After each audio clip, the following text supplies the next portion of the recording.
पहली गुजारिश की घबराहट। यह तो पक्की बात है कि धर्म कर्म की बातों के लिए हमारे अंदर एक गहरी कद्र होती है। जैसे कि धम्म के बारे में सोचना इस जीवन की सबसे बड़ी खुशियों में से एक है। लेकिन जब इस सोच विचार के साथ साथ लोगों के सामने बोलने यानी पब्लिक आर्टिकुलेशन की बात आती है, तो अक्सर बहुत गहरी घबराहट होने लगती है। पुरानी बातों को याद करें तो सबके सामने आने से हमेशा एक गहरा डर जुधा रहा है, जिसमें यह भावना हमेशा रहती है कि सबके सामने बोलने से हमेशा डर लगता है। जब एक ऐसा काम सामने आ गया जिसे करना ही था, तो यह बढ़ता हुआ डर एकदम घबराहट में बदल गया और मैंने साफ मना करते हुए कहा, नहीं, मैं यह नहीं कर सकता, नामुमकिन है। पीछे हटने की असली वजह यह थी कि मुझे लगता था कि मुझ में न तो वह काबिलियत है और न ही मेरी बुनियादी प्रैक्टिस इतनी पक्की है, जिसे मैंने यह कहकर बताया कि मैं कोई टीचर नहीं हूं, मैंने अभी इतना वक्त भी नहीं बिताया है। फिर भी अपने अंदर की इस कमी की भावना को उस बड्ढी सोच ने जल्दी ही काट दिया, जो हमारे स्पिरिचुअल नॉलेज को लेकर थी। एक सीधी सी बात यह समझ आई कि शायद मुझे बाकी लोगों से धम्म के बारे में कहीं ज्यादा पता है।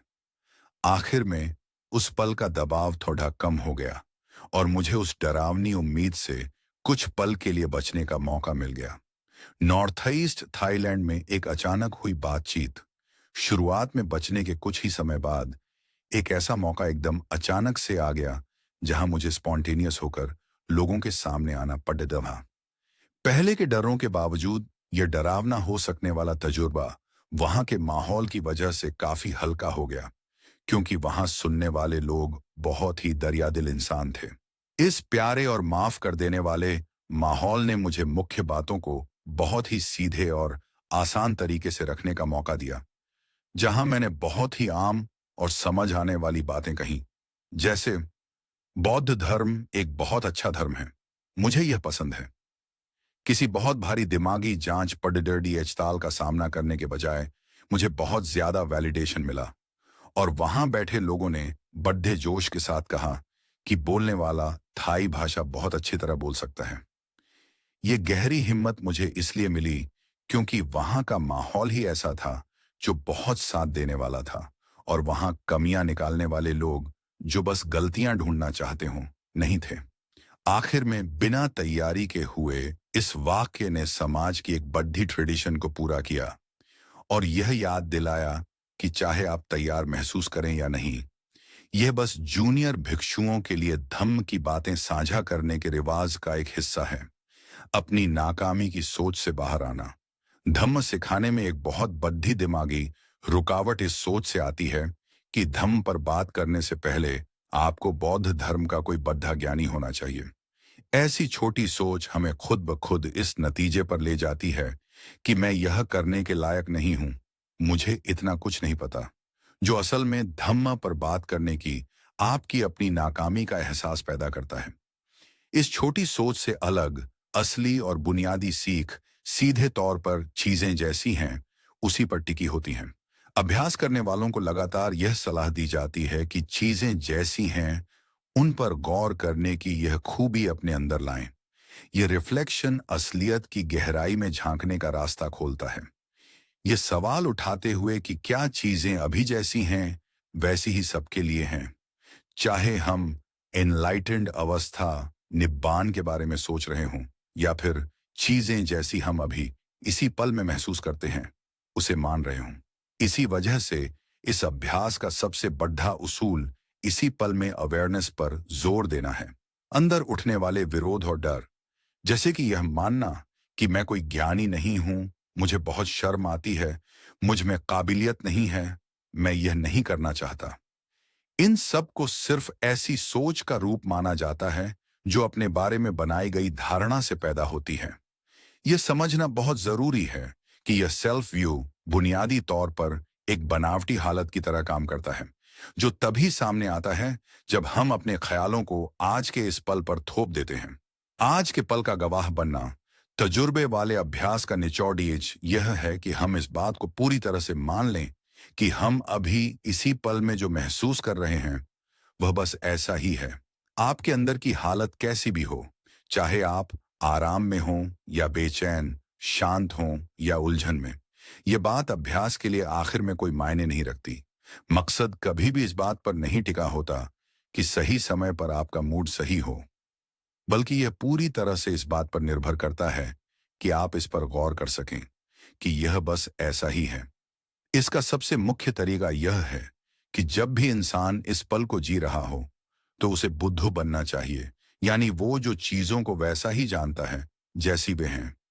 बार बार दोहराने से चीजें जैसी हैं कि यह सीधी सी बात धीरे धीरे मेरे मोटे माइंड में गहराई तक उतर सकती है, जो अंदर की कहानियों को बदल देती है। इस बात से कोई फर्क नहीं पड़ता कि आपको तुरंत यह महसूस हो कि चीजें जैसी हैं, ठीक हैं, मैं ठीक हूं, या फिर इसके उलट यह लगे कि मैं ठीक नहीं हूं। असल में अवेयरनेस में एक बड़ा बदलाव तब आता है जब इस पल में जो भी ख्याल मेरे अंदर उठते हैं, मैंने उन्हें देखना शुरू कर दिया। इस तरह एक एक करके चीजों को देखना मेडिटेशन, विपस्सना, यानी चीजें जैसी हैं उसकी छानबीन करने के तरीके के जरिए पक्का किया जाता है। यह पूरा ढांचा बहुत ही साफ और मददगार सीख देता है कि कैसे देखना है और कैसे अभी इसी पल जैसी चीजें हैं उनका गवाह बनना है। इस तरीके के दिखाए गए रास्ते को बहुत माना जाता है, क्योंकि इसके इशारे, इसके रास्ते बहुत ही सधे हुए थे, जो कि सीधे तौर पर पाली कैनन त्रिपिटक में भगवान बुद्ध की बुनियादी सीख को हम तक पहुंचाते हैं। कुछ हासिल करने की होड़ में फंसना। मेडिटेशन की प्रैक्टिस में एक आम गलती इस गलतफहमी से होती है कि गहरी शांति कोई छिपी हुई मंजिल है, जो इस सोच से आती है कि इस पल की शांति को मुझे कहीं से ढूंढ कर लाना है। यह नजरिया हमें यह मानने पर मजबूर करता है कि शांति पाने के लिए मुझे अपनी मेडिटेशन प्रैक्टिस में बहुत जोर लगाना होगा, जो अनजाने में लगातार कुछ हासिल करने की कोशिश करने के सेंस को बढ़ाता रहता है। इसके नतीजे में जो अंदरूनी कहानी बनती है, जिसमें यह सोच पक्की हो जाती है कि मैं काफी नहीं हूं, मुझे असली इंसाइट पाने के लिए सालों तक बहुत अभ्यास करना होगा, वह उलट एक खुद एक बहुत बड़ी रुकावट बन जाती है।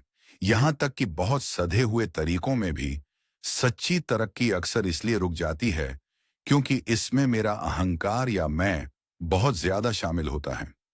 आध्यात्मिक कामयाबी पाने की एक न रुकने वाली दौड़ शुरू हो जाती है, जिसमें ऐसे ख्याल आते हैं कि मुझे पहले जान तक पहुंचना है, दूसरे जान तक पहुंचना है, मुझे बस हासिल करना है। यह इस भरम को और पक्का करता है कि मैं कोई ऐसा इंसान हूं जिसे परम सत्य यानी निर्वाण या धोखे से पूरी आजादी पाने के लिए पहले सब कुछ बिल्कुल सही करना होगा। लेकिन इस तरीके में सबसे बड़ी खराबी दुख पैदा करने वाले तरीकों का ही इस्तेमाल करना है, क्योंकि परम सत्य खोजने के लिए, निर्वाण पाने के लिए धोखे का सहारा लेना कोई काम नहीं आ रहा था। आखिर में सच्ची आजादी पाने के लिए इस झूठी सोच को तोड़ना जरूरी है कि हमारे अंदर किसी चीज की कमी है, और यह समझना जरूरी है कि यह सोच कि मुझे कुछ ऐसा पाना है जो मेरे पास नहीं है, ही इंसाइट के रास्ते की सबसे बड़ी रुकावट है। पश्चिमी सोच की आदत और एक अलग मैं का एहसास, पुराने ध्यान के तरीके जैसे कि माइंडफुलनेस सिखाने की 4 बुनियादी बातें हमें एकदम सही रास्ता दिखाते हैं कि शरीर, भावनाओं, जज्बातों और हम कॉन्शियसनेस को कैसे देखते हैं। इन सब के बारे में अवेयरनेस कैसे बढ़ाई जाए, और यह सब हमारे सेंस के जरिए होता है। फिर भी इन पुराने तरीकों को अक्सर गलत समझ लिया जाता है जब इन्हें पूरी तरह से पश्चिमी ढंग से ढले हुए माइंड के चश्मे से देखा जाता है। देखने का यह खास तरीका बहुत गहराई से एक बिल्कुल अलग और अनोखे मैं के सेंस में बसा हुआ है। खास तौर पर अमेरिकी समाज की ढली हुई सोच हमें पूरी तरह से यह मानना बढ़ावा देती है कि आप बस अपने विचार हैं, आपके अपने विचार और आपकी अपनी भावनाएं। यह चीज हमारे शरीर के साथ एक ऐसा पक्का और बिना सवाल का जुड़ाव बना देती है, जो इस धोखे को और मजबूत कर देता है कि मेरा शरीर ही असल में मैं हूं और इसमें कोई शक नहीं है। आज के समय की बातचीत में यह ईगो आइडेंटिफिकेशन एक लगातार गूंजने वाली मैं और मेरा, मेरे हिकी, मेरी सोच, मेरी राय, सही गलत को लेकर मेरे जज्बात और समाज में मेरी पहचान की आवाज बन जाता है। क्योंकि हमारा समाज लगातार सोचने के जरिए और विचारों को ही अपनी असली दुनिया मान लेने के जरिए इसे हर वक्त बढ़ावा देता रहता है। इसलिए अंदरूनी सच्चाई को देखने का असली मकसद पूरी तरह से छिप जाता है। लोग अक्सर यह जाने बिना ही अपनी जिंदगी जीते हैं कि असल में उन्हें ऐसा करने की आदत डाल दी गई है, और वे बस उन लोगों की तरह काम करते हैं जिन्हें चीजों की परिभाषाओं, शब्दों के मतलब और क्या सही है और क्या गलत है, बस इसी को पकड़े रहने के लिए प्रोग्राम किया गया है। कैसे हमारी सोच हमारी असलियत का सेंस बनाती है, यह गहरी बात कि इंसान का नजरिया ही उसकी असलियत तय करता है। पुरानी किताबों में भी कही गई है, जो बताती हैं कि अच्छा और बुरा अपने आप में कुछ नहीं होते, बल्कि हमारी सोच ही उन्हें सच बनाती है। यह बात पक्की है कि हमारी सोच का ढांचा ही हमारी दुनिया बनाता है, क्योंकि सोचना ही हमारी असलियत का सेंस बनाता है, चाहे वह एक धोखा हो या नहीं। क्योंकि इंसानी दिमाग हर चीज को तौलने और समझने की जिद करता है, इसलिए हम लगातार इसे अपनी बातों और ख्यालों के जरिए देखने की कोशिश करते हैं, और हम इसे कोई नाम या मतलब देना चाहते हैं। चीजों को अलग अलग खानों में बांटने की यह चाहत हमारी सबसे बड़ी आध्यात्मिक मंजिलों तक भी जाती है, जिससे यह सवाल उठता है कि आखिर निब्बान है क्या।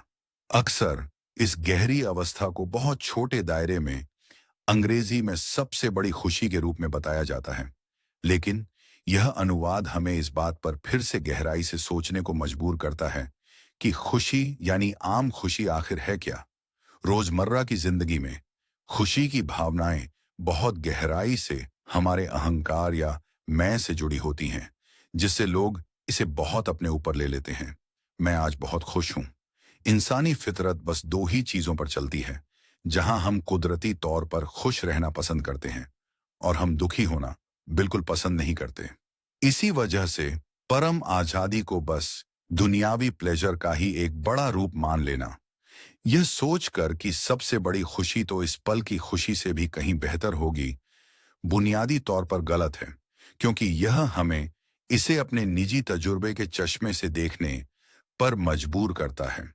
बदलते हुए सेंस के तजुर्बों से मिलने वाला दुख इंसानी जिंदगी की बुनियाद इस बाहरी दुनिया से बहुत गहराई से जुड़ती है, जहां जिस सेंस की दुनिया से हम अपनी पहचान जोड़ते हैं वह पूरी तरह से बस एक तजुर्बा है।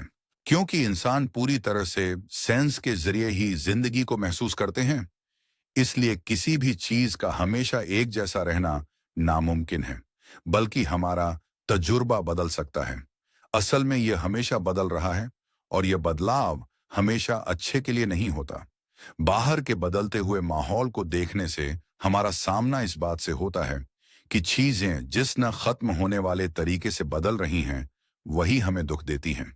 इस हमेशा रहने वाले अनित्य से बचने के लिए इंसान का माइंड अक्सर आज के पल से भागने की कोशिश करता है, और इसके बजाय बीती बातों को याद करना या आने वाले कल की ओर देखना पसंद करता है। इसी वजह से हमारी अपनी जिंदगी किसी पक्की सच्चाई पर नहीं टिकी है, बल्कि हमारी असलियत उन यादों के धोखे पर टिकी होती है जिन्हें हम कसकर पकड़े रहते हैं। ये टूटी फूटी असलियत इस बात से और भी पक्की हो जाती है कि समाज ने इंसानों को किस तरह से सोचने की आदत डाल दी है। इस दुख की जड़ डीएच माइंड की उस कमजोरी में है, जहां उसे चीजों, उसूलों और हर तरह की उन बातों और विचारों पर भरोसा करने के लिए प्रोग्राम किया जा सकता है जिन्हें हम सही या गलत मानते हैं, जो हमें लगातार सेंस की दुनिया के अनजाने बदलावों से बांध कर रखता है। समाज के बंटवारे वाली सोच को लेटिंग गो आजकल की आम बातचीत में अक्सर हमारी आज की दुनिया को एक बुरी तरह से बंटा हुआ समाज कहा जाता है। लेकिन यह बंटवारे का सेंस, दायां पक्ष और बायां पक्ष, जब हम इन विचारों को कसकर पकड़ डीडीएच लेते हैं, तब हम खुद इसे ऐसा बना देते हैं। समाज का यह बिखराव अपने आप में कोई पक्की सच्चाई नहीं है, बल्कि हमारी सोच ही इसे ऐसा बनाती है।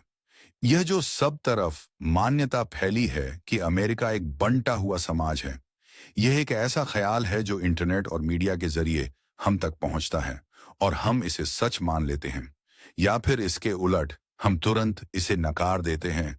हम कहते हैं कि यह सच नहीं है। इन कहानियों को सच मानना या उन्हें नकारना, दोनों ही बातें इंसान को आइडियोलॉजिकल क्लिंगिंग के एक जाल में फंसा देती हैं। सच्ची खोज या चीजें जैसी हैं, उन पर गौर करने का मतलब एक इंसान के तौर पर कुछ भी हासिल करना नहीं है। आध्यात्मिक समझ बढ़ने पर एक बहुत गहरी बात समझ आती है कि आखिर में आप कुछ भी हासिल नहीं करते, आप बस हर चीज को लेटिंग गो कर देते हैं। चीजों का गवाह बनने से आपको जो जिंदगी बदलने वाली इनसाइट मिलती है, वह लेटिंग गो करने और रिलैक्स होने में ही है। अपनी पक्की सोच के बोझ को उतार देने से चीजों को देखने का नजरिया पूरी तरह से बदल जाता है, जो हमें जिंदगी को एक बहुत बड़े और खुले नजरिए से देखने का सेंस देता है। यह खुली और बड़ी अवेयरनेस उस छोटी और तंग सोच के बिल्कुल उलट है, जिसे हम तब कसकर पकड़ दिए लेते हैं जब हम सही और गलत को लेकर अपनी राय और विचारों से चिपके रहते हैं।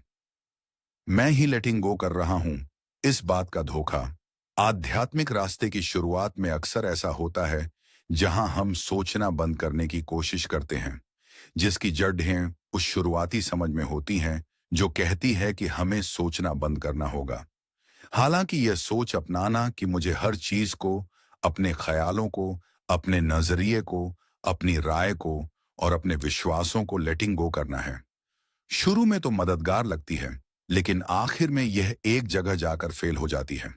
यह रुकावट इसलिए आती है क्योंकि हमारी यही कोशिश इस बुनियादी धोखे को और पक्का कर देती है कि आप कोई ऐसे इंसान हैं जिसे सोचना बंद करना है। इसी वजह से यह सबसे बड़ी गलती वैसे की वैसी बनी रहती है, और हमारा अभ्यास अभी भी इसी झूठी सोच से चलता है कि यह मैं हूं, एक अलग इंसान के तौर पर, जिसे सच्चाई जानने के लिए कुछ करना होगा। यहां तक कि जब हम पुराने और परखे हुए तरीके भी अपनाते हैं, तब भी यह अंदरूनी जाल बना रहता है, क्योंकि यह गहरा धोखा मजबूती से टिका रहता है कि वह मैं हूं जो लेटिंग गो कर रहा है। मैं ही बुद्धों का जाप कर रहा हूं, बस मैं और मेरा। खाली कॉन्शियसनेस की तलाश करने की रुकावट। शांति के बारे में गहराई से सोचने पर यह सवाल उठता है कि बिना कुछ सोचे रहने पर गौर करें तो यह कैसा लगता है। कुछ पुरानी परंपराओं में इस हालत को चित्तवांग, एक खाली सजग अवेयरनेस, खाली कॉन्शियसनेस माना जाता है। लेकिन इस हालत को कुछ हासिल कर लेने की तरह देखना, जिसे अक्सर इस सवाल से पूछा जाता है कि क्या आपने चित्तवांग पा लिया है, बुनियादी तौर पर एक उलटी बात है। इसकी सबसे बड़ी रुकावट यह है कि मेरा अपना व्यक्तित्व चित्तवांग, यानी खाली कॉन्शियसनेस को हासिल नहीं कर सकता। पुराने तौर तरीकों को सख्ती से मानने और समाज से तारीफ मिलने के बावजूद एक अलग मैं होने का सेंस अभी भी हावी रहता था, जिसने आध्यात्मिक विकास के पूरे ढांचे को घेर लिया था। और इस तरह से इसने मेरी इस सोच पर गहरा असर डालकर असली बात को दबा दिया कि मैंने अपने अभ्यास, अपनी जिंदगी और एक बौद्ध भिक्षु के तौर पर अपनी जगह को कैसे समझा था। माइंड का गवाह बनने के लिए जानबूझकर सोचना। नजरिए में एक बड़ा बदलाव तब आता है जब बस सोचना बंद करने की कोशिश करने या निर्वाण को एक मंजिल की तरह खोजने के बजाय हमारा अभ्यास पूरी तरह से अपनी सोच को सुनने की तरफ मुद्दा जाता है। इसके लिए हमें बुद्धों की जगह लेनी होती है, जो इस पल को जानता है कि यह बस ऐसा ही है। सबसे अहम बात यह है कि विचारों का गवाह बनने का मतलब विचारों को सही या गलत में तौलना नहीं है, क्योंकि फैसला करना या तौलना भी असल में सोच का ही एक और रूप है। सोचने की इन पुरानी आदतों से बचने का तरीका यह है कि जानबूझकर सोचा जाए और पूरे होश में ऐसे वाक्य बनाए जाएं जैसे मुझे एक अलग इंसान के तौर पर इस पवित्र जीवन की मंजिल निर्वाण को हासिल करना है। इस तरह जानबूझकर करने से हमें खुद को यह सोचते हुए सुनने का मौका मिलता है कि आप अपने बारे में क्या मानते हैं। इसके नतीजे में देखने वाले की फितरत के बारे में एक बहुत गहरा सवाल खड़ी दिशा होता है कि क्या सजग होना या खुद अवेयरनेस ही एक अलग मैं है, और क्या हम आखिर में उसे मैं और मेरा कह सकते हैं। उस सच्चाई को खोजना जो कभी पैदा नहीं हुई और न ही बनाई गई है। यह देखा गया है कि लगातार बढ़ने वाले ख्याल इसी बुनियादी सोच से आते हैं कि हमारा मैं एक बिल्कुल अलग चीज है। ये खोज अक्सर तब रुक जाती है जब इंसान लगातार शब्दों, परिभाषाओं और अपनी मान्यताओं के जरिए परम सत्य को खोजने की कोशिश कर रहा होता है। लेकिन हमारी पुरानी और बुनियादी किताबें हमें एक बहुत ही जरूरी रास्ता दिखाने वाला उसूल देती हैं, जो कहता है कि कुछ ऐसा भी है जो न तो पैदा हुआ है, न बनाया गया है, न उसका कोई रूप है और न ही वह किसी शर्त या आदत में बंधा है। आजादी पाने के लिए यह उसूल पूरी तरह से जरूरी है, क्योंकि अगर ऐसा कुछ नहीं होता तो फिर जो चीजें पैदा हुई हैं, बनाई गई हैं, रूप में हैं और आदतों में बंधी हैं, उनसे बचने का कोई रास्ता नहीं होता। ये समझ हमें इस ओर मुद्दने पर मजबूर करती है कि हम बिना किसी विचार या शर्त के बस देखें और यह माने कि हमारी सोचने समझने की पूरी प्रक्रिया भी असल में बनाई गई है। इसीलिए यह बात समझ आती है कि सोचना एक ऐसी चीज है जिसे बनाया गया है। यह ऐसा नहीं है जो पैदा ना हुआ हो या जिसे बनाया ना गया हो। और यह बात कुदरती तौर पर हमें इस बिना किसी शर्त वाली असलियत की सच्ची फितरत को गहराई से जानने के लिए उकसाती है। ख्यालों के बीच की खाली जगह को टटोलना। जब मैं पूरी गहराई से अपनी सोच की छानबीन करता हूं, तो ख्यालों के बीच की खाली जगह को लेकर एक बहुत बड़ी इंसाइट मिलती है। बस जानबूझकर अपने मन में मैं सोचने जैसा छोटा सा काम भी उस मैन के आसपास की जगह के बारे में गहराई से अवेयरनेस जगाने का काम करता है। चूंकि मैं का ख्याल एक पल में आता है और खत्म हो जाता है, इसलिए हम अपना अटेंशन मैं और हूं एम के बीच की खाली जगह पर टिका सकते हैं और साथ ही उस जगह पर भी गौर कर सकते हैं जो मैं सोचने से ठीक पहले होती है।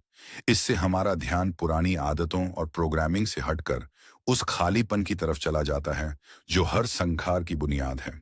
इस गहरे अंडरलाइंग वॉइड को ही अजातम, अक्तम, अभूतम, असंखतम, जो न पैदा हुआ, न बनाया गया, न रूप में आया और न ही किसी शर्त में बंधा है, कहा गया है। जैसे जैसे इंसान उस अवेयरनेस पर भरोसा करना शुरू करता है, यह सच्चाई जो बनाई नहीं गई है वह हर वक्त साफ दिखने लगती है। परम सत्य उस गहरी शांति में छिपा है जो मैं या शब्द के चारों तरफ मौजूद है।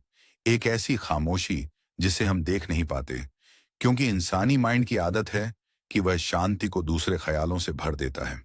दुनियादारी की हलचल में उस खामोशी से बचना, आज की जिंदगी के तनाव को कम करने के लिए लोग अक्सर सुकून की तलाश में छुट्टियां मनाने, रिसॉर्ट्स या अच्छी जगहों पर जाते हैं ताकि शहर की भाग दौड़ और दबाव से दूर रह सकें।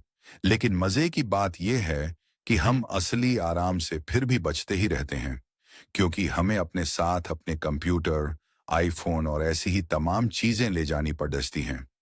यह मजबूरी खास तौर पर माइंड को उलझाए रखने के लिए होती है, जो किसी भी इंसान को इसी पल की खामोशी में सुस्ताने से रोकती है। यह समझना बहुत जरूरी है कि यह गहरी खामोशी हर वक्त मौजूद है और इसका मिलना बाहर के हालातों पर बिल्कुल निर्भर नहीं करता। चाहे आप न्यूयॉर्क के बीचों बीच हों या जंगल में किसी सुनसान और शांत जगह पर, अपने अंदर की इस शांति को पहचान कर एक बहुत बड़ी बात समझ आती है कि जो पैदा हुआ है, बनाया गया है, रूप में आया है या आदतों में बंधा है, उससे बचने का एक रास्ता मौजूद है। इस बिना बनाई हुई हालत को अपनाने से आपको जिंदगी को देखने का एक सही नजरिया मिलता है, क्योंकि आप समझ जाते हैं कि खामोशी ही वह आधार, बैकग्राउंड है। यह समझ बिल्कुल वैसी ही है जैसे कि अभी इसी पल में उस खाली जगह, स्पेस को पहचानना जिसे किसी ने बनाया नहीं है। हालांकि ढांचों को खड़ी-ढा किया जाता है, पर हम उस खाली जगह, स्पेस को नहीं बनाते, हम बस बिल्डिंग बनाते हैं। और हमारे जो भी फैसले होते हैं कि जगह बहुत बड़ी है या बहुत छोटी या जो भी, वे आखिर में बस उस खाली जगह के बारे में हमारे अपने विचार ही साबित होते हैं। जंगल की हरियाली के ऊपर उस खुलेपन को महसूस करना। जब आप ऊपर आसमान की तरफ देखते हैं तो वह खाली जगह, उसका अंत कहाँ है? यहाँ बाहर पहाड़ी पर बग्घी में घूमना, जहाँ बहुत ही खुलापन और विस्तार है, बस आसमान पर गौर करने से ही आपको पहाड़ों और जंगलों को देखने का एक बड़ा नजरिया मिल जाता है। उस खुली जगह की कद्र तब सबसे ज्यादा होती है जब आप काफी समय से जंगल में कहीं खोए हुए हों। जैसे ही आप पेड़ों की सघनता के बीच जाते हैं, जंगल को लेकर वह बद्धा नजरिया ओझल हो जाता है। वहां चारों तरफ बस पेड़ दिए घने जंगल और बेलें ही बेलें हैं, जो आपका अटेंशन अपनी ओर खींच लेती हैं और वही आपकी असलियत बन जाती है। लेकिन यहाँ बाहर पहाड़ी की छोटी पर पहुंचते ही असलियत बस वह खुलापन ही है। 1980 के दशक की बात है, जब हमने इंग्लैंड में चिथहर्स्ट फॉरेस्ट मॉनेस्ट्री की नींव रखी थी। वह एक फॉरेस्ट मॉनेस्ट्री है जो कि हमारी परंपरा यानी थाई फॉरेस्ट परंपरा के लिए सबसे सही थी, इसलिए जंगल ही रहने के लिए सबसे अच्छी जगह थी। घने जंगल के रास्ते के खतरे, घने जंगलों के बीच रहने की सख्त जरूरतें असल में अभ्यास करने वाले की अवेयरनेस को एक नया रूप दे देती हैं। पुरानी यादें इसे बहुत अच्छी तरह दिखाती हैं। थाईलैंड में मैं वट पाह पोंग में रहता था, जो कि एक बहुत घना जंगल था। थाईलैंड के जंगलों के बीच खुद को बचाते हुए आगे बढ़ने के लिए हर पल चौकन्ना रहना पड़ दिखता है, क्योंकि वहां हर तरह के कीड़े मकौधे और सांप होते हैं। चूंकि अभ्यास करने वाले ज्यादातर समय नंगे पैर ही रहते हैं, तो बचने का इकलौता तरीका यही है कि जहां आप चल रहे हैं वहां जमीन पर अपना ध्यान हमेशा लगाए रखें। चोट लगने या नुकसान पहुंचने का डर हमेशा बना रहता है, जैसे कि वे खतरनाक चींटियां जिनके बारे में अजानशा कहते थे, बड्ढी काली चींटियां जो रात में रास्तों को पार करती हैं। अगर एक पल के लिए भी अवेयरनेस डगमगाई, जैसे कि अगर आप अपनी फ्लैशलाइट साथ न लें और टॉर्च की रोशनी में रास्ते को लेकर सजग न रहें, तो इसका बुरा अंजाम हो सकता है। और हो सकता है कि आपका पैर उन काली छींटियों के बीच पड़ी डी डी एच जाए जो बहुत बुरी तरह काटती हैं। इन बातों का सामना करना ही पड़ता है, क्योंकि जो लोग जंगल की कुटी में रहते थे वे अक्सर भिक्षुओं के पैर पटकने की आवाजें सुनते थे, जो उन चींटियों को झांकने के लिए एक तरह का नाच जैसा करते थे। इसके अलावा नैतिकता के सख्त नियम मुश्किल को और बढ़ा देते हैं, क्योंकि आप किसी भी जीव को मार नहीं सकते। इसी वजह से आसपास का माहौल दूर तक देखने के मौके कम कर देता है और यह नियम पक्का हो जाता है कि थाईलैंड में जंगल के अंदर जमीन पर अपनी आंखें टिकाए रखना ही सबसे सही तरीका था। आसमान के न खत्म होने वाले फैलाव को महसूस करना। जगह बदलने के साथ साथ अक्सर हमारा पर्सपेक्टिव भी गहराई से बदल जाता है। एक ऐसे इलाके में पहुंचने से जहां कीड़े मकौधे ना के बराबर थे, जैसे कि beautiful place in West Sussex, southern England, वहां संघ को और बढ़ाने का मौका मिला। एक नई मोनास्ट्री खड़ी करने की जरूरत ने हमें एक ऐसी जगह तक पहुंचाया जो ऑन टॉप ऑफ अ हिल बसी थी। पहले पहल तो वहां की बनावट कुछ खास नहीं लगी, क्योंकि वुडन बिल्डिंग्स किसी आर्मी कैंप या बॉय स्काउट कैंप जैसी लग रही थी, जो पहले school for children with disabilities के रूप में काम आती थी। पर उन मामूली इमारतों के परे जब मैं पहली बार वहां गया तो जिस चीज ने मुझ पर सबसे गहरा असर डाला वह था वहां का पूरा आसमान। फैलाव के उस एहसास ने इस इंसाइट को पक्का कर दिया कि यह तो स्पेस के एक बहुत बड़े और न खत्म होने वाले डोम जैसा है। और यह सिर्फ इसलिए मुमकिन हुआ क्योंकि हिल की छोटी से चारों तरफ का खुला नजारा मिल रहा था। जमीन का यह फर्क हमारी अंदरूनी हालत को समझने के लिए एक बहुत सुंदर मिसाल है। यह साफ करता है कि कैसे हम मशीनों, दुनिया भर के कामों, जमीनी रास्तों और सार्डिडीडा देशकों के खतरों में उलझकर अपनी पूरी जिंदगी गुजार देते हैं। इस बंधी हुई जिंदगी का सबसे बड़ा दुख यही है कि हम अपना सारा वक्त बस चीजों को देखने या सुनने में निकाल देते हैं और अक्सर उस स्पेस या खालीपन पर गौर नहीं करते जो उन सभी रूपों के पीछे है जिन्हें हम इसी पल में जी रहे हैं। जानबूझकर लाए गए ख्यालों के पीछे की खामोशी को सुनना। ख्यालों को जबरदस्ती दबाने का तरीका असल में गलत है, क्योंकि सिर्फ सोचना बंद करने की कोशिश करना काम नहीं आता। दिमाग पर ऐसी कोई भी पाबंदी बहुत कमजोर होती है क्योंकि आप उसे बस बहुत थोड़े समय के लिए ही रोक सकते हैं और फिर आप न चाहते हुए भी दोबारा ख्यालों के जाल में और भी गहराई से फंस जाते हैं। इसके बजाय असली अभ्यास तो उस खामोशी को सुनने में है जो मैं शब्द के पीछे छिपी है। यह तरीका बहुत ही सहज है, बस यह समझना जरूरी है कि इसमें जोर लगाने की जरूरत नहीं है। जोर लगाना तो आज की असलियत को न समझने जैसा है, क्योंकि इसका मतलब है उस चीज को खोजने की कोशिश करना जो यहां पहले से ही है, जबकि आप खुद भी यहीं मौजूद हैं। हमारे अंदर की इस स्टिलनेस को हम खुद से कुछ ख्याल बनाकर आजमा सकते हैं। मिसाल के तौर पर समाज की इस सिखाई हुई आदत को देखते हुए कि इंसान को विनम्र दिखना चाहिए, कोई जानबूझकर खुद से कह सकता है कि मैं एक बहुत ही विनम्र और समझदार इंसान हूं। इस अभ्यास के दौरान माइंड को अब शब्दों में कोई दिलचस्पी नहीं रहती और न ही वह उन्हें पकड़ता है, बल्कि उसका पूरा ध्यान बस उस खालीपन या अवेयरनेस को महसूस करने पर होता है। अगर हम इसे बिल्कुल दूसरी तरफ ले जाएं, तो कोई यह भी कह सकता है कि मैं पूरी दुनिया का सबसे मतलबी, खुदगर्ज और खुद में रहने वाला इंसान हूं। कमाल की बात तो यह है कि इस बुरी सोच के पीछे की खाली जगह भी बिल्कुल वैसी ही खामोश है जैसी उस पहले वाले अच्छे ख्याल के पीछे थी। यहां तक कि अगर कोई खुद को सबसे बड़ा मानकर कहे कि मैं पूरी तरह से इनलाइटेंड हूं और दुनिया का सबसे बेहतरीन इंसान हूं, तब भी असलियत पर कोई फर्क नहीं पड़ जाता, जिससे यह साबित होता है कि वह खामोशी हमेशा एक जैसी ही रहती है। अपनी पहचान की दोनों ऊंच नीच के पार देखना एक बहुत गहरी बात समझ आती है कि हर शोर और पुरानी आदतों के पीछे जो खामोशी है वह यहीं और अभी है। इस बुनियादी रियलिटी को साफ तौर पर बिना बना हुआ, बिना पैदा हुआ, जिसकी कोई शुरुआत नहीं और जो किसी शर्त में नहीं बंधा, ऐसा माना जाता है। मन का वह अभ्यास जिसमें हम जानबूझकर खुद को सबसे बुरे से लेकर सबसे अच्छा बनाने की कोशिश करते हैं, वह साफ तौर पर हमारी अहंकार वाली पुरानी आदतों के उन जवाबों को सामने ले आता है जिनका हम अंदाजा लगा सकते हैं।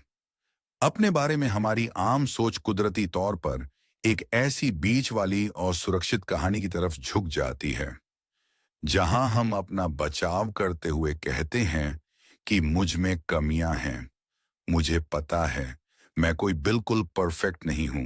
जब हम इसे बढ़ाकर बहुत बद्धा बना देते हैं, जैसे कि यह सोचना कि मैं पूरी दुनिया का सबसे अच्छा इंसान हूं, तो अंदर की पुरानी सोच तुरंत विद्रोह करने लगती है और यह कहकर इस बात को नकार देती है कि यह सच नहीं है, यह तो घमंड है, यह हिकद्दी है, यह खुद को बहुत बढ़ा चढ़ाकर देखना है। इसके उलट जब हम खुद को बिल्कुल नीचा दिखाने लगते हैं, तो भी अंदर से वैसी ही आवाज आती है जो हमें सुधारती है और बहस करती है कि नहीं, तुम इतने बुरे भी नहीं हो, तुमसे भी बुरे लोग पड्डे ढे हैं।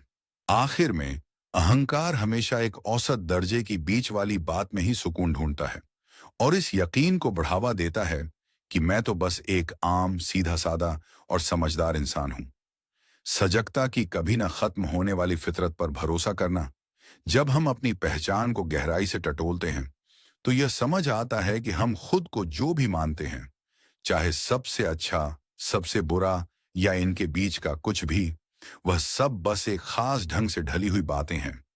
ये परतों को हटाना हमें जीवन के सबसे बड़े सवाल की ओर ले जाती है, जो यह पूछने को मजबूर करता है, अगर मैं यह शरीर नहीं हूं, तो आखिर मैं हूं क्या? और उन एहसासों को भी हटा देता है जो मुझे शरीर के जरिए महसूस होते हैं। यह खोज तब और गहरी हो जाती है जब हम उन जज्बातों को निकाल देते हैं जो हम जिंदगी के बारे में महसूस करते हैं और अपनी समझ की जड़ीडीएच पर ही सवाल उठाते हैं कि अगर मैं ये सेंस ही नहीं हूं, तो आखिर में कौन बचता है? हर चीज को इस तरह नकारने से यह गहरी इंसाइट जागती है कि कुछ ऐसा भी है जो न कभी पैदा हुआ, न बनाया गया, न जिसका कोई रूप है और न ही जो किसी शर्त में बंधा है। एक बहुत बड़ा बदलाव तब आता है जब अभ्यास करने वाला सचमुच उस इंसाइट पर भरोसा करने लगता है। यह अवेयरनेस साफ तौर पर कोई अंधविश्वास नहीं है। आप खामोशी पर यकीन नहीं करते क्योंकि वह यहीं और अभी मौजूद है।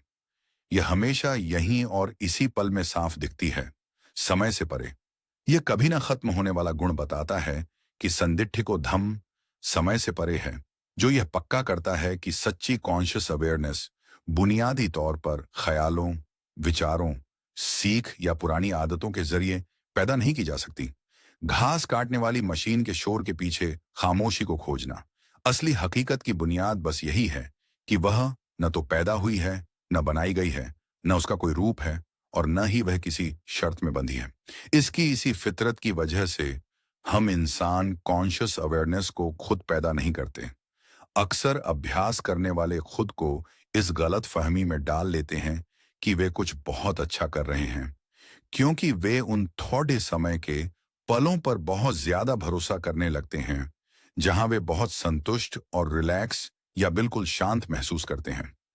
पर ये हालतें असल में बहुत कच्ची होती हैं और पूरी तरह बाहर के हालातों पर टिकी होती हैं, जिससे फिर यह जरूरी सवाल खड़िदा होता है कि अगर हालात बदल गए तो क्या होगा। अपने अंदर की रेसिलियंस को आजमाने के लिए बाहर के शोर शराबे का बखूबी इस्तेमाल किया जा सकता है।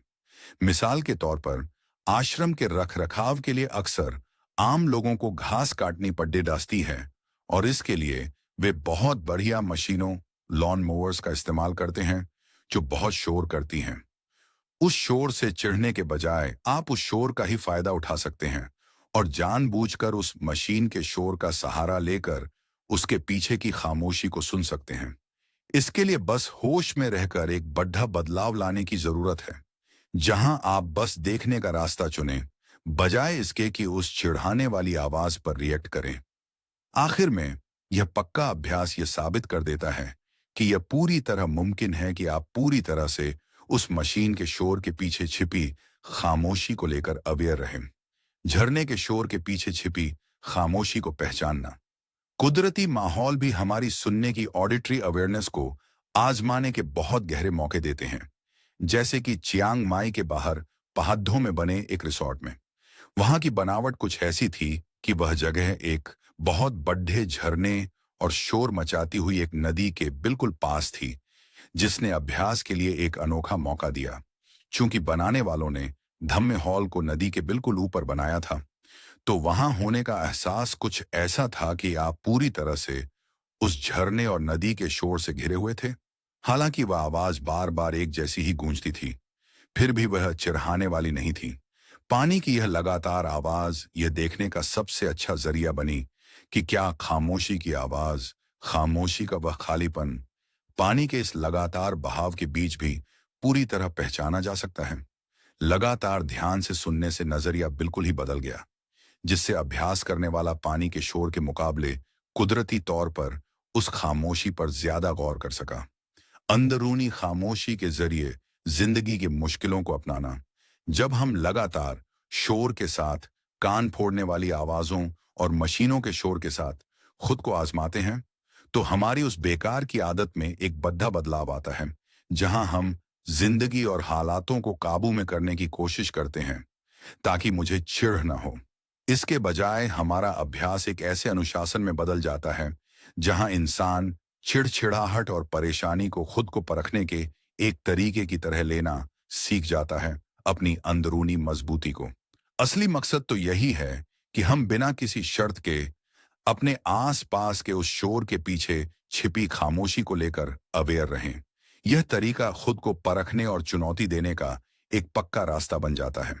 सिर्फ आवाजों के शोर के पार यह समझा जाता है कि जिंदगी हमें हमारे रिश्तों में और संग के जीवन में चुनौती देती है, उन मुश्किल पलों के जरिए जिनसे बचा नहीं जा सकता।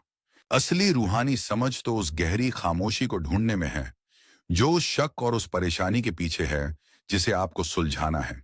यहां तक कि इंसानी समाज में कुदरती तौर पर आने वाले पेचीदा संकटों के बीच भी मुख्य लक्ष्य हमेशा उस असली हकीकत को पहचानने पर होता है जो उस संकट या परेशान करने वाली भावनाओं के पीछे है।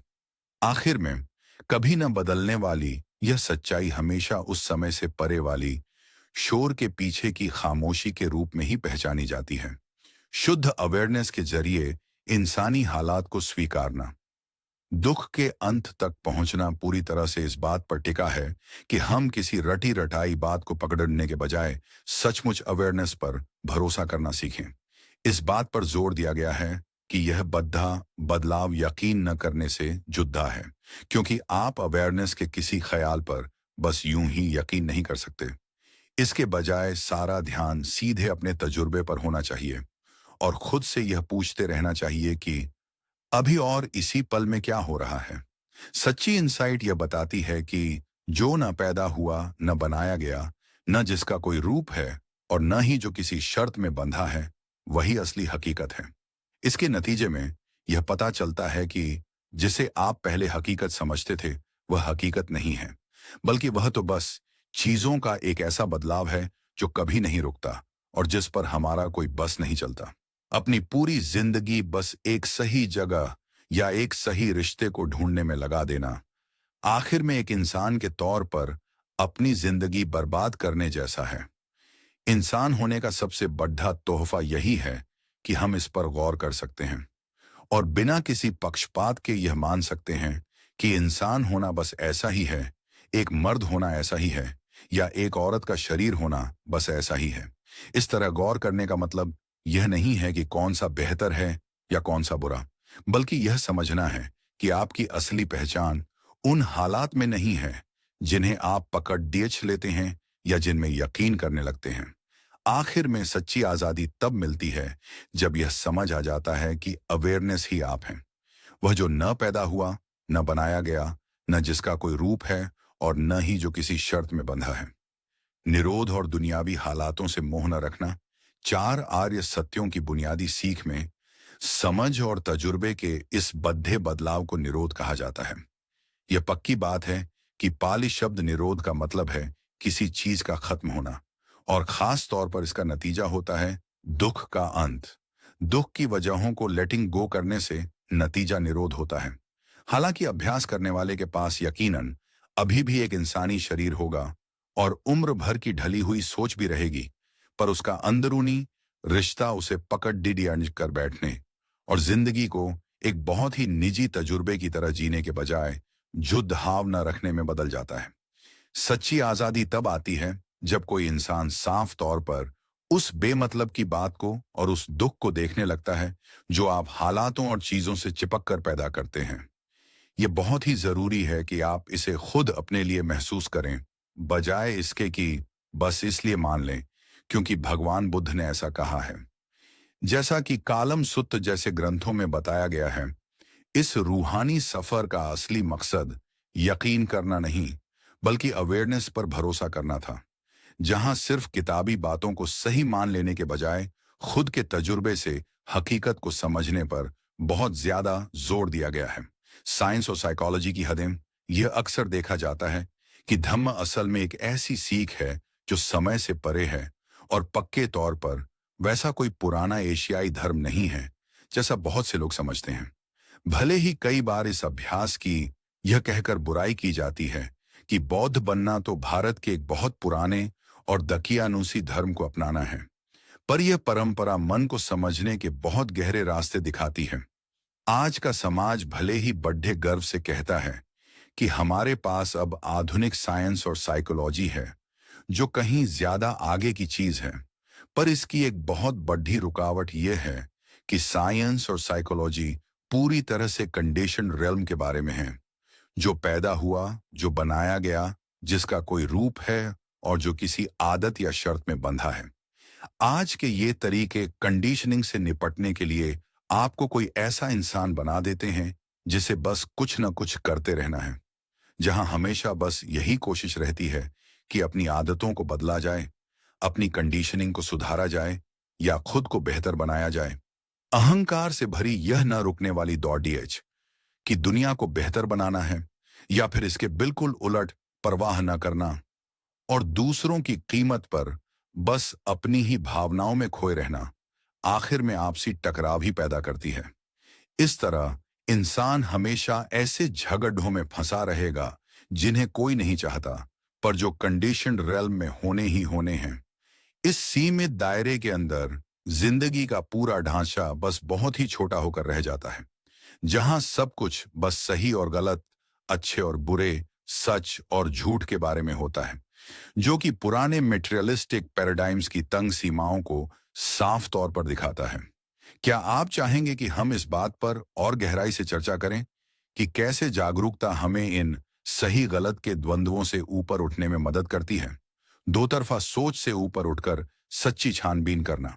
तय किए गए पैमानों, पैराडाइम्स पर टिके रहने का पक्का नतीजा यही होता है कि वे हमेशा आपस में टकराएंगे। इसे स्वर्ग और नर्क जैसी बिल्कुल अलग बातों से साफ समझा जा सकता है, जहां स्वर्ग और नर्क हमेशा एक दूसरे के खिलाफ होते हैं। हम इंसानों की पसंद बहुत सीधी है कि हमें स्वर्ग तो चाहिए, पर नर्क बिल्कुल नहीं। जब तक लोग स्वर्ग और नर्क में यकीन रखते हैं, इंसानी फितरत यही कहती है कि पर्सनैलिटी वाइज हमें वही स्वर्ग चाहिए जहां सब कुछ बढ़िया हो, और हमें वह नर्क नहीं चाहिए जहां हर तरफ पेन और दुख हो। गहराई तक बैठी यह सोचने की प्रक्रिया ही उस डुअलिस्टिक थिंकिंग की नींव है, जिसमें हमारा समाज बिना किसी सवाल के यकीन करता है और उसी तरह का नजरिया रखता है। ये कड़े वैचारिक ढांचे लगातार और भी उलझते और पेचीदा होते जाते हैं, जैसे जैसे आप सोचते हैं और इन्हें सुधारने की कोशिश करते हैं, या फिर जब आप बस अपनी किस्मत या नसीब के आगे घुटने टेक देते हैं। विचारों के इस फैले हुए आइडियोलॉजिकल ट्रैप से बाहर निकलने के लिए देखने के तरीके में एक बहुत गहरा बदलाव आना जरूरी है। रूहानियत का असली अभ्यास इन दिमागी उलझनों से बिल्कुल अलग है, क्योंकि तथागत की शिक्षाओं में असल बात चीजों की छानबीन करना और उन पर वैसे ही गौर करना है जैसी वे सच में हैं। आखिर में ये सारी सीख कोई कड़डिया नियम या पत्थर की लकीर नहीं है, बल्कि ये सब बस इसलिए हैं ताकि इन्हें गौर करने के एक नजरिए की तरह हकीकत के सामने रखा जा सके।